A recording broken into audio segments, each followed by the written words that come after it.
this is the Provoked Prawn, here to compare two of my favourite 75% keyboards, the confusingly named Corsair K65 Plus Wireless and the ROG Azoth from Asus. Now these are two quite different keyboards in terms of the price, and obviously you'll see that the ROG Azoth keyboard has a little display on it as well. However, these are two of the more interesting keyboards that I've tried lately of this form factor in terms of the comfort, the sound design, the overall aesthetic, and more. They're actually two of my very favourites for this reason. They've got a lovely form factor to them, but they also ooze quality when you get them out of the box. There's a really good feeling of build quality, premium design to them as well. And it's like both brands have tried to pay attention to the custom keyboards out there, but crafted something that's easy for your average gamer to access, and yet packed in loads of features that make them appealing. And so I want to go through the things I like about both of these keyboards, leaving links in the description to the full review or go into a lot more depth on them. But here I want to talk to you about the things of interest and why I like them. These are both wireless keyboards that pack in a decent battery life that I found pleasing during the review, and obviously support RGB lighting and all the other things you'd expect, Bluetooth connectivity, USB-C charging, and more. They also have a design that includes multiple layers of dampening foam. The Azoth, for example, has 3 layers of dampening foam and comes with pre-lubed switches, which makes it very quiet and comfortable. I said it has a thonky-like design to it with the key presses, and I'll leave a sound test at the end to compare them later on so you can hear that, but here's a taste of it now.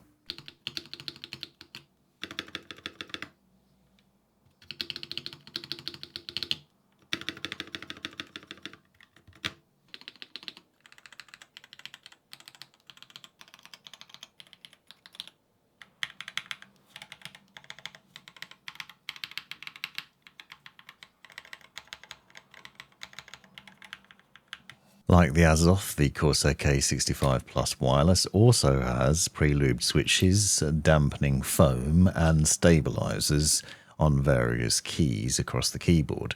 This is hot swappable and comfortable and satisfying to press.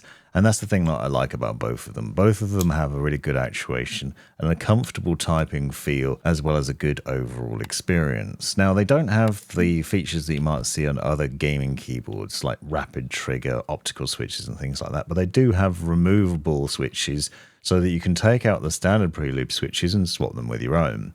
These are hot swappable, meaning in theory you can take them out with ease and replace them without any need for soldering.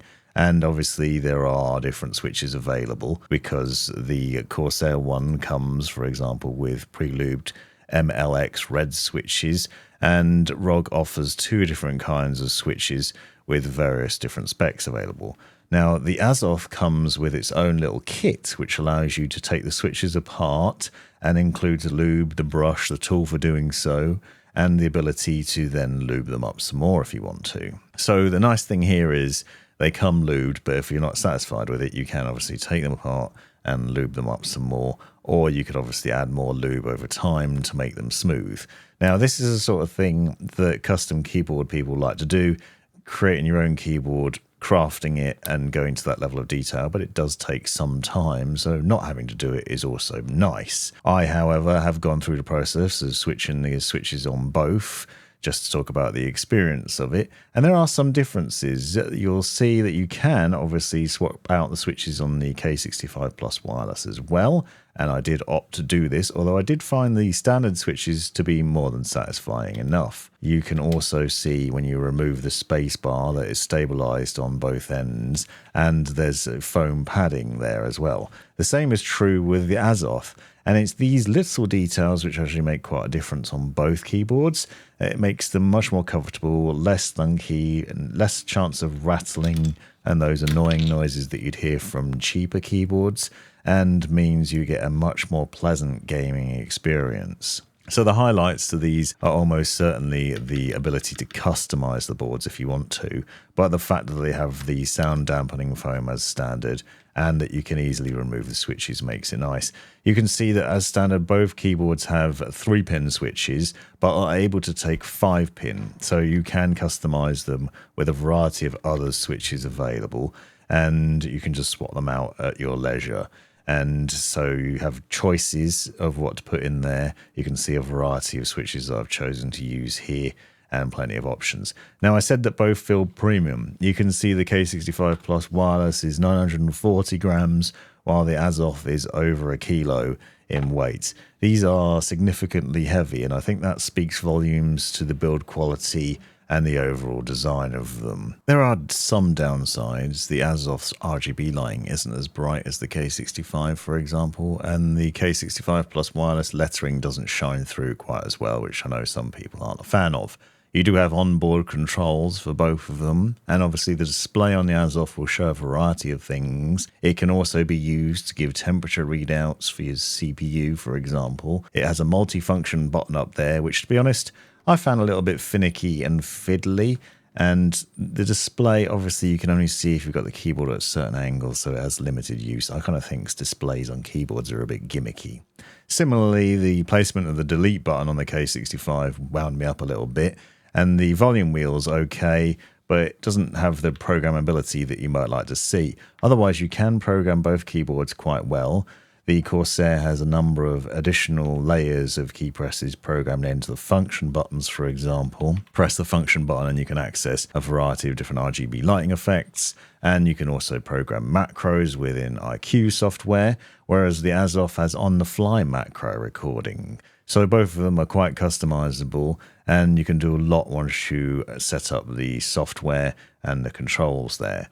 But you can see the difference in the RGB lighting and how that's lit up, and the sort of shine through of the keys and how easy they are to see. The Azoth is definitely preferable if you like to be able to see the lettering in the dark, whereas the Corsair's isn't as obvious. But both have those nicely finished keycaps, which should last and be resilient over time. Both are very comfortable, and that's my main takeaway for this. If you're looking for a comfortable keyboard that feels nice to type on, has a good style to it and premium build quality, and also doesn't annoy you with loads of keyboard noise, and has a really premium finish to it, then either of these is a great choice. Corsair's keyboard is significantly more affordable. The Azoth is more premium, and you will definitely feel that. However, I do think that this is Corsair's best keyboard to date, and my favourite, and it is actually my main keyboard at the moment, and the one I'm sticking to until I find something better. Stick around now for a sound test, and then be sure to check out the reviews to find out more about each of these. Thanks for watching.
You've made it right to the end of the video, you brilliant legend you.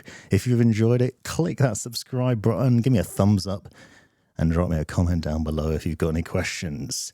If you really enjoyed it, consider joining the channel and see the benefits of doing so. Check out these other videos, you might well find them interesting or useful, and most importantly, have a great life.